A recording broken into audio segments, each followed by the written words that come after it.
Hey guys, Rick Fletching here again. A lot of videos here lately. I've got a lot of questions. Okay, so I'm going to show you, as someone was asking about drawing a heavy bow with the pinky strop. So I've got a couple of different releases out here, strops. I'm going to show you, and then what I would use and wouldn't use for that situation. This is this particular bow is a bow I set a world record with. This is a 70-pound American longbow, and it is extremely energetic. This bow was designed for the purpose of just kicking butt. It's got a lot of power in it. You can see it's pretty low brace height, and it's under a lot of pressure from the get-go. I mean, it's a powerful bow.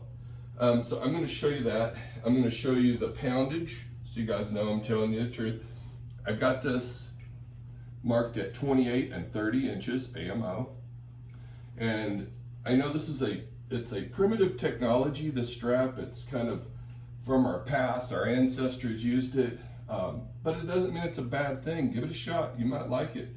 The one thing it will do, it sends the arrows straight off the bow. And I know as traditional archers, a lot of times we're used to shooting right or left or whatever a little bit, because it's just what we've adapted to, shooting fingers for that arrow to go just exactly where you're looking.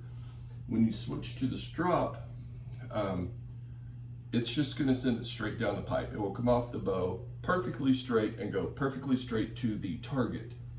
Now, if you've got a really clean release, your arrow should go straight. Mine goes straight. That's why I can switch. You see me switching the other day from whatever style release I want.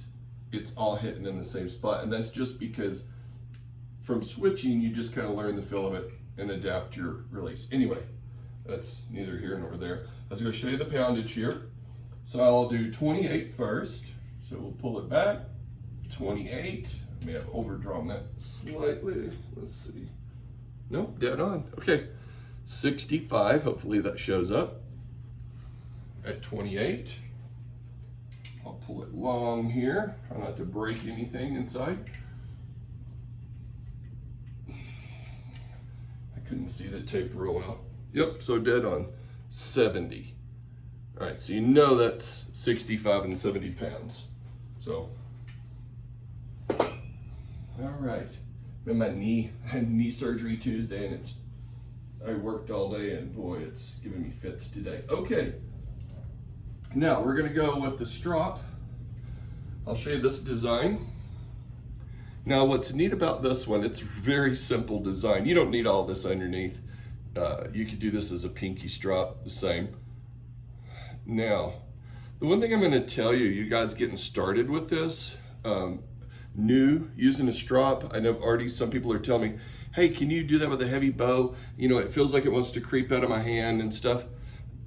Give yourself a longer piece to pull under so you can really bind down on it. Even if it's some other fingers, it doesn't matter. I'll demonstrate that on this bow. So, wrap it over. Get a good bite on it. It don't hurt anything. Just like that. Pinch down on it, okay? I'm not grabbing the string. I'm not doing this. Thumb is kicked out like this, actually. I'm pushing into it here and pinching it, okay? So, actually, this arrow is gonna be too light. Let me grab a heavy arrow and I'll go ahead and send it flying. This bow is so, oh, it's gonna be loud too, guys, because I don't have anything on this. It's gonna be loud. So don't pay no attention to that.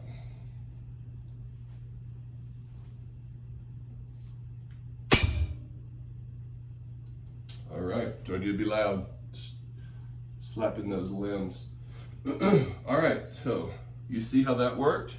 Real simple design, really simple. You're better off to make them a little longer than too short. You can always shorten something. But no matter how many times you cut it, it's not going to get any longer. Give yourself plenty to flip over. Okay? Now, we'll go with one I would not use for heavy bows. And my buddy, he's just the opposite. He loves this one for heavy bows. It all depends on you. And what it is, it's only flexible right at the tip. Hopefully that's showing up. And it's got like a little piece of, you can put whatever in there, a little piece of wood, leather, toothpick, whatever, to give it some bite. But I don't ever shoot this, but I would be very uncomfortable pulling this bow. You could do it, but I don't do it. I do it with a light poundage bow, and I'll show you how that one's designed.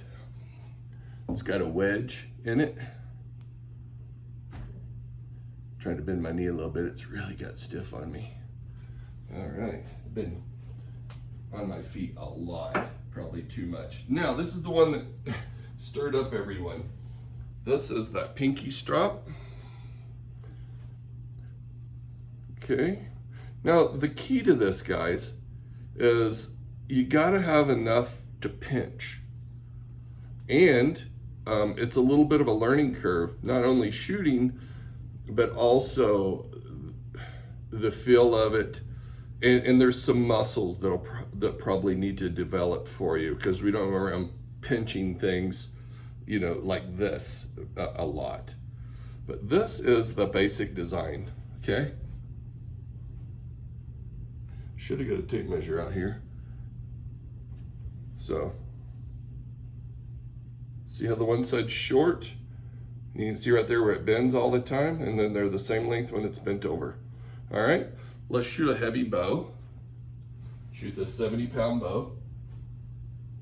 And sorry guys, I didn't set a higher brace height. I'll show you the brace height. And that's why it's so loud right now. So let me just tell you, it is at 5 1/4 brace height. So, and it's gonna be loud. It's slapping the limb. But just for the video, I just thought I'd throw this together for you.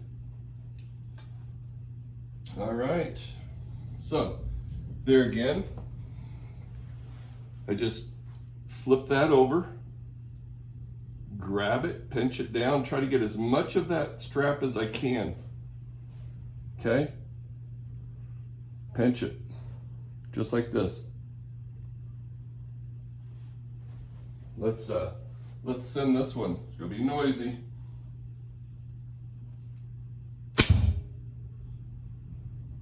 I think that was actually maybe a little quieter than the last one. Let's see. Oh, and then I'll shoot, I gotta bend this knee. I'll shoot this this recurve here and let you hear it, so you can see that how quiet it can be. Just one of my hunting bows.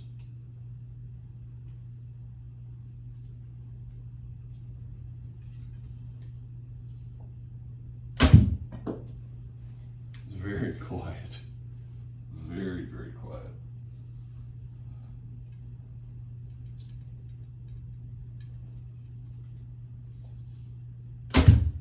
And what's funny is I'm using a plunger also, which I use a plunger on a lot of my bows, not all of them. I can shoot them either way. But my bow builder, Arvid, he loves plungers, and it's kind of got me hooked on them a little bit too. All right, guys. That was the short video I wanted to show you, and this might be just an easier way for you guys to get started. Something really simple. Just loop over some leather, either put a loop down here for your pinky or put something at the butt of it, but leave it long enough, okay, so you can flip it over and have quite a bit to pinch down on with your hand, okay? I used to have another one and I give it away. Now I hardly don't have any for myself. I'm about run out myself of these. And but it was like this, but it was a little longer. And it was for that 120-pound recurve. I actually had a 150-pound longbow. I blew it up, but just had trouble stringing it. And it was longer, and I could flip it over, and when I gripped it like this, okay, I could get these other fingers, it's hard for me to even show you on this one. Imagine this is flipped over. I could get these other fingers in on the action, just like this, okay? So I'm pinching it like this, and then I've got my other fingers holding the leather, however far it come down. Maybe, you know, maybe these two first fingers. That is not coming out. And then, same thing. You loose that thumb, you don't have to worry about loosening these fingers. It's gone. All right, guys, hope that was helpful for you. And I will see you on the flip side. Take care.